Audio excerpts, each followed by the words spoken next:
Mais uma análise tática, segunda vitória seguida. E aqui a gente vai entender o que fez o Vitória ganhar do Galo. O Vitória fez 4 gols no Galo e não foi por acaso, com dinâmicas bem definidas, sistema defensivo bem mais sólido. Isso todo mundo está falando. Mas aprofundando a ideia, o que aconteceu? Você vai ver agora aqui no Canto Rubro-Negro com o nosso Paulo Analista. Meta de 2.000 likes neste sábado aqui de São João. E claro, a meta é de 70 mil, chegar em Bragança com 70 mil inscritos. Se você gostou do conteúdo, não esquece de apertar no inscrever-se. O contador não está por aqui não, mas não esquece de apertar no inscrever-se, porque o nosso Paulo Analista fez mais uma excelente análise. Vamos lá? Vamos nessa, Léo. É análise em tempo recorde, né? Já que por motivo óbvio, o próximo jogo já é domingo. Mas aqui a gente vai ver tudo o que aconteceu entre Vitória 4, Atlético Mineiro 2. Claro que quero pedir a paciência do torcedor, porque tem uma frase que o Léo trouxe aqui no canto há muito tempo e eu gosto bastante, que é: não é porque ganhou que tá tudo bem e não é porque perdeu que tá tudo ruim. Isso a gente aprendeu aqui desde a origem do Canto Rubro-Negro. Então, por que eu tô falando isso? Porque eu já vou começar com algo ruim, para mostrar que essa frase faz total sentido até de chegar nas evoluções do Vitória. Que é o quê? Se você acompanhou nossa transmissão no Canto Rubro-Negro, mesmo a gente entendendo que competimos, que melhoramos, que tivemos muitas ações boas, vocês nos viram falando, principalmente no primeiro tempo, de um erro do Vitória, que era a saída de bola quando recebia pressão em vários momentos. A gente viu que o Atlético Mineiro no 4-4-2 em determinadas situações de marcação, no lado da bola fazendo bem esse balanço de povoar bem a zona da bola, e era um Atlético Mineiro que tinha uma marcação ali mista entre aspas, né? Tinha uma marcação com predominância zonal, em outros momentos a gente já viu uma marcação com predominância individual, como é o caso agora dessa saída de bola. A gente vai ver cada um encaixado nos jogadores do Vitória, e isso dificultou muito a nossa saída de bola. O Vitória criou muito, teve muito volume, só que quando essa bola partia de trás, assim como foi contra o Juventude, assim como foi contra o Internacional, a gente teve dificuldade sim de construir desde a base. Por isso que a gente vê todo momento o Arcanjo errando a reposição, errando um jogo longo, Wagner Leonardo forçando toda hora o jogo longo, assim como o Esteves quando baixa os aumentos,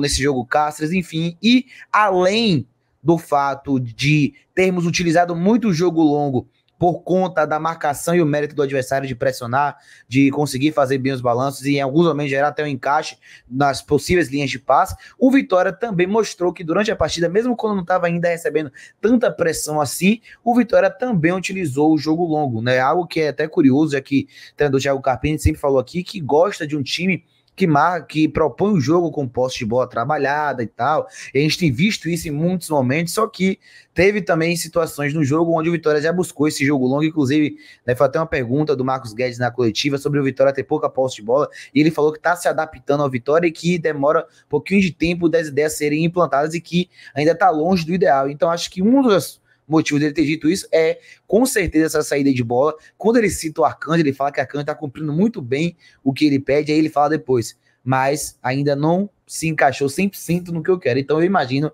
que também seja essa saída de bola. Então, como eu falei, é o ônus e o bônus. O Vitória jogou muita bola, a gente vai trazer tudo que o Vitória fez de bom, mas também foi uma Vitória que teve dificuldades na partida, o que é normal, não estamos aqui dizendo que é um absurdo, mas a gente tem que dar certo o que é de certo.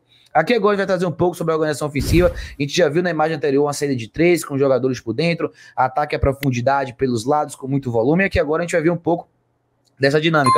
Uma saída ali em 3+2 com um volante baixando, nesse caso era o Naldi, e 2 à frente, e aqui o interessante, Esteves aberto de um lado, Cáceres aberto do outro, os pontas por dentro, Mateuzinho, Oswaldo e o Alejandro na referência. Foi basicamente essa a estrutura do Vitória. Não vou dizer que era um 3-2-5, mas se desenhava muito num 3-2-5 no momento com bola, em algumas situações, repito, quando o Vitória estava construindo desde trás, ou seja, que tinha essa proposta de construção desde a iniciação das jogadas. E aí outra vez o Vitória tentando ali um jogo mais longo, buscando o Oswaldo, buscando o Mateuzinho. Teve momentos que foi buscando o Cáceres também em velocidade. Aqui a gente já vai trazer algumas outras dinâmicas que já está muito claro no trabalho de Thiago Carpini, que é o ataque ao corredor. Separei um vídeo dos gols de Thiago Carpini, então fica aqui até o final, de todos os gols do Vitória, né, na Série A com o Carpini, e a dinâmica que fez esses gols acontecerem tirando de pênalti. E aqui, outro índice que a gente trouxe desde o Internacional, Vitória pesando bem a área, a gente viu o Mateuzinho por dentro, temporizando para o Cáceres atacar o corredor, e aí a gente fez o cruzamento com muitos jogadores na área. Aqui, outra situação de triangulação pela direita, com o Cáceres, com o William Oliveira, com o Mateuzinho também aproximando, e novamente, joga bola no corredor, chegada no último terço, profundidade, cruzamento para trás e outra chegada perigosa do Vitória. Essa tônica do jogo foi algo que chamou muita atenção. Foram umas 4 ou 5 bolas do Cáceres idênticas no primeiro tempo. Ele passava na ultrapassagem, achavam ele em profundidade, ele fazia o cruzamento ou em linha ou para trás, e o Vitória conseguia ali chegar até o último terço do campo. Aqui a gente já vai trazer algumas situações de transição, que também o Vitória fez muito bem na partida. Foram vários momentos de transição ofensiva onde a gente poderia ter feito gol. Um desses no primeiro tempo, essa bola de Alejandro para Osvaldo. Tivemos no segundo tempo a bola de Alejandro para Oliveira, que acabou não ganhando na passada. O último lance do jogo, uma bola de Amota encontrando o Alejandro, que acabou tentando tirar do goleiro, só que a bola foi esticada demais. Então, foi o Vitória que também na transição ofensiva, lembra que a gente falou lá atrás, o Carpini gosta da bola, mas também é um time forte na transição ofensiva, e a gente tem visto isso. A gente fez 2 gols nessa partida de transição, a gente vai falar daqui a pouquinho deles, e também essa proposta da organização ofensiva do Vitória. Trazendo agora um pouco a organização defensiva e as dinâmicas do Atlético Mineiro, a gente traz aqui sempre o paralelo do que o Vitória fez e do que o nosso adversário também fez. Por isso que a gente fez questão de mostrar o Galo atrapalhando, incomodando nossa saída de bola, e agora a gente vai ver que no primeiro tempo a gente até subiu pressão em alguns momentos, como eu estou trazendo aqui, mas não foi um padrão e não foi constante. Foi ali momentos mais selecionados onde o Vitória conseguiu pressionar o Atlético Mineiro desde a saída de bola. De um modo geral, acho que até pelo desgaste, né, o Vitória acabou segurando um pouquinho mais, e aí o adendo de algo de novo, né, nesse jogo que teve. A gente via sempre nos 3 volantes um 4-1-4-1. Contra o Juventude foi assim, 4-1-4-1 com os 3 volantes. Contra o Internacional e Juventude também, a gente via a variação do 4-4-2, que era quando um volante subia e aí voltava, subia e voltava, e sempre variava do 4-1-1 para o 4-4-2. Na última partida contra o Inter, a gente já viu um 4-5-1, muitas das vezes com o Luan fechando ali e fazendo a linha de 5 no meio de campo. Nesse jogo já teve uma outra variação por conta do Galo, que era o ponta baixar para fazer uma linha de 5 em muitos momentos. Era o Osvaldo, era para ser o Mateuzinho, que em alguns momentos acabou não for voltando tanto assim como deveria, talvez em algumas situações, mas principalmente na esquerda, o Osvaldo era um dos responsáveis por acompanhar o Scarpa, porque o Atlético Mineiro fazia um 3-2-5, a saída com 3 jogadores, 2 médios e 3 jogadores por dentro, fazendo como se fosse um V, curto no entre linhas, gerando muito apoio pela parte central do campo, mas também não abrir a mão dos jogadores abertos em amplitude, que foi o que a gente falou no pré-jogo e que aconteceu muito, que é essa dinâmica muito clara do Galo de rodar a bola de um lado para o outro, encontrando esse homem livre em amplitude, esse homem aberto nas linhas laterais e sempre buscando variações de corredor. E o que acontecia no primeiro tempo é que Cáceres sempre tinha 2 opositores para marcar, e aí esse lance ele consegue tirar, mas a maioria das bolas acabou realmente entrando nas costas dele, mas por uma sobrecarga de ele ter um jogador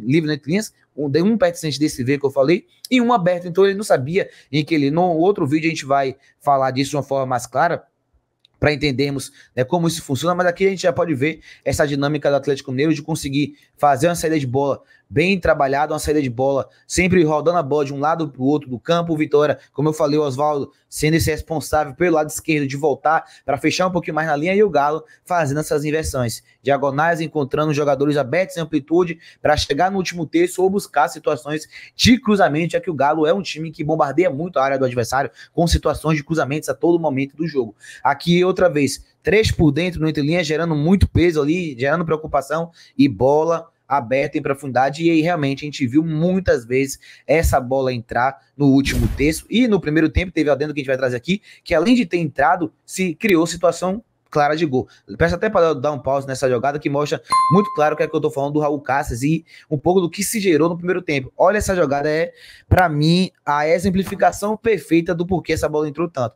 Olha o Cáceres nesse lance, né? O Mateuzinho não fecha por dentro, nem acompanha o ponta. Caio Vinícius tá ali sustentando a linha, ok. Só que aí o Cáceres, nessa situação, ele tem o jogador do entre linhas e o jogador aberto em amplitude para dar conta. E aí ele ficava em dúvida se ele fechava por dentro ou se ele acompanhava o jogador. E aí, quando a bola entrava nas costas, não tinha muito o que fazer. Realmente era um erro que o Vitória estava cometendo e que precisava ser ajustado. A gente vai ver novamente a mesma jogada, bem semelhante, só que dessa vez utilizando entre linhas, Cáceres por dentro, no jogador que está ali por dentro, Mateuzinho não acompanha o ponto, e aí tome jogador conseguindo atacar as costas da nossa última linha e chegando também, pisando na área para poder gerar a finalização. É realmente aqui tirar o chapéu para o Atlético Mineiro, que é um time muito, mas muito qualificado, e mostrou isso, mesmo com tanto de saltos. É muito bom falar isso, eu sei que não é uma parte da análise, mas a gente sempre tenta desmerecer, né, a vitória do Vitória, a mídia, que o Galo estava desfalcado. Gente, a gente jogou com um volante de zagueiro,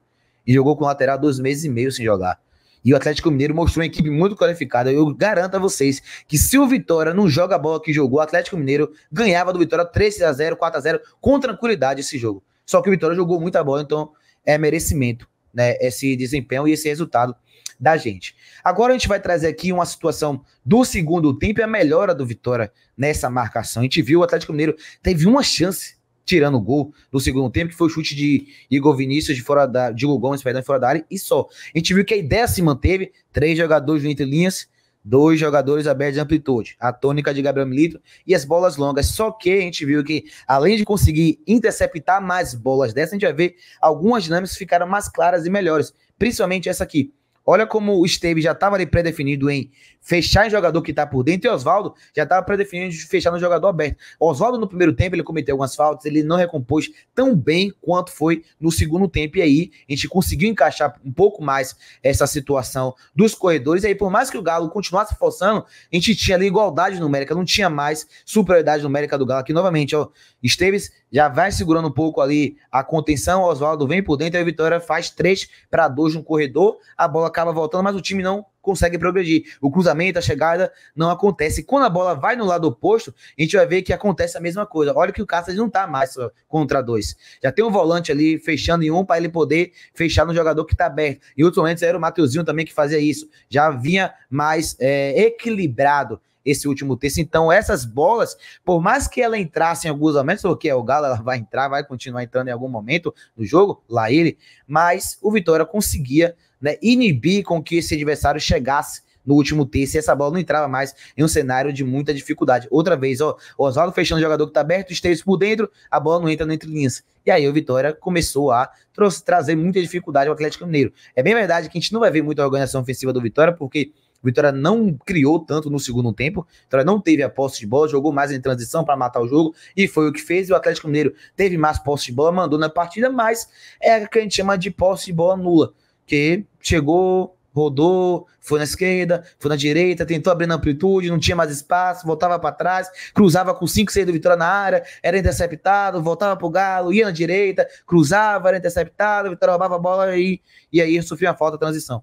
Enfim, então esse foi a melhora, na minha opinião, do Vitória no segundo tempo e trouxe muitas correções, né, interessantes que fizeram a gente conseguir construir o placar e também dar o mérito a Lucas Arcanjo, que deixou a gente vivo para poder construir esse placar. E aqui, como eu falei, eu fiz uma análise, né, dos gols de Carpini na Série A do Campeonato. Aqui eu separei 6 dos 7 gols. Carpini tem 7 gols pelo Vitória na Série A e 6 deles foram de uma dinâmica muito clara que a gente está vendo no Vitória. É claro que eu não vou analisar a jogada por inteira, isso a gente fez nas outras, né, lives, nas outras análises, a gente não fez a análise, né, a gente fez uma análise resumida, uma análise detalhista de tudo, gol, da origem e tal, saída de bola, isso e aquilo, a gente fez tudo isso nas outras análises, então voltem para ver. Eu vou trazer aqui só a análise da dinâmica que eu quero mostrar para vocês, que é a dinâmica de encontrar o homem livre ou o homem em ultrapassagem na linha de fundo para chegar no corredor lateral, uma bola sempre em profundidade para esse jogador chegar pelos lados e gerar cruzamentos pesando a área. Vocês vão ver 6 dos 7 gols do Vitória com o Carpini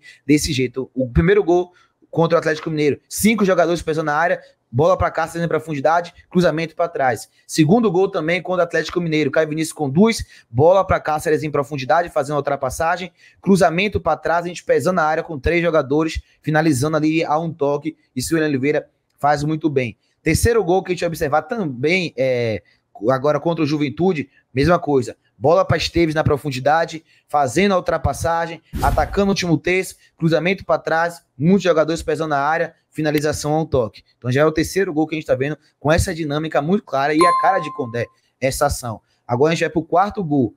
Bola na profundidade, buscando o Mateuzinho no último terço, chegando com muita presença. Dessa vez não foi um cruzamento direto, ele acabou temporizando um pouquinho mais, porém continua pesando a área com muitos jogadores, 5 jogadores pesando a área, e o Alejandro tira o defensor da disputa, muito importante nesse gol, para a gente fazer o quarto gol do Vitória. O quinto gol, a mesma tônica. Eu não vou ficar falando para não ser repetitivo, mas Fábio para Giamota, chega no último terço, a gente entra na área, pesando bem, finalização a um toque. E o gol do Internacional, embora não tenha sido uma jogada construída, mas também foi do jogador pesando a área, chegando de frente para poder finalizar o caso do William Oliveira e do Mateuzinho. Então, 7 gols do Vitória com o Carpini, 6 com essa dinâmica que a gente trouxe aqui em primeira mão para vocês. E talvez só não foi 7 porque o outro foi de pênalti, né? Então, por motivo óbvio, pode não ter sido 7, mas uma marca importante, 85% dos gols terem sido dessa dinâmica muito clara. Para finalizar, traz aqui um vídeo do gol sofrido do Vitória. Antes de falar, eu só trouxe o gol sofrido, porque o primeiro não tem análise, foi o gol de pênalti. Pra mim não tem análise de gol de pênalti, embora, né, se possa fazer, mas foi um chute normal de Scarpa. Eu trouxe aqui, mas porque eu analiso os gols em todas as rodadas. Mas, por favor, gente, não critiquem Fábio, não critiquem o Pablo, porque são jogadores que estavam entrando ali pela primeira vez e tal, e o Fábio, pra mim, eu vou trazer aqui, ele erra no gol, mas é normal um menino de 20 anos entrar e cometer alguns erros. E um dos erros que ele cometeu é o mesmo erro que Mateuzinho estava cometendo em alguns momentos do primeiro tempo. Então, não crucifiquem o menino, pelo amor de Deus. Tanto o Pablo quanto o Fábio. Fábio entrou, deu uma pré-assistência, o Pablo realmente entrou ali nervoso demais e tal, mas ainda assim jogadores que podem nos ajudar. Aqui a gente vê que começa com o Eric Castilho na esquerda, que perde a posse de bola, cede o arremesso lateral, e aqui, né, a jogada, né, Pablo salta para proteger o entre linhas, Fábio estava marcando Scarpa, só que aí Fábio não acompanha. E na finalização depois, Arcanjo espalma, Eric Castilho do lado oposto não acompanha Palácios, que domina com liberdade para fazer o gol. Então, depois das mudanças, a gente teve esse erro no final, que foi um erro óbvio, que a gente não estava cometendo no segundo tempo com os titulares, mas que, como eu disse, é entendível pelos meninos estarem estreando e tal, sem muito ritmo de jogo, acontece. E se você assistiu até aqui, bote aí Vitória 2, Bragantino 1. É cheio de desfalque mesmo pra gente ganhar. Lembrando que vai aparecer agora, ó, a nossa transmissão lá de Bragança. Estarei eu e Zé do Radinho de lá de Bragança e Paulo aqui de Salvador. Toque aí no gostei e lembre, não esquece de espalhar as análises, tá? Conteúdo exclusivo aqui do Canto Rubro Negro, conteúdo profissional de qualidade, você só encontra aqui no Canto. Quero saber se você gostou e se você assistiu até o final. Tamo junto, um abraço, valeu, fui.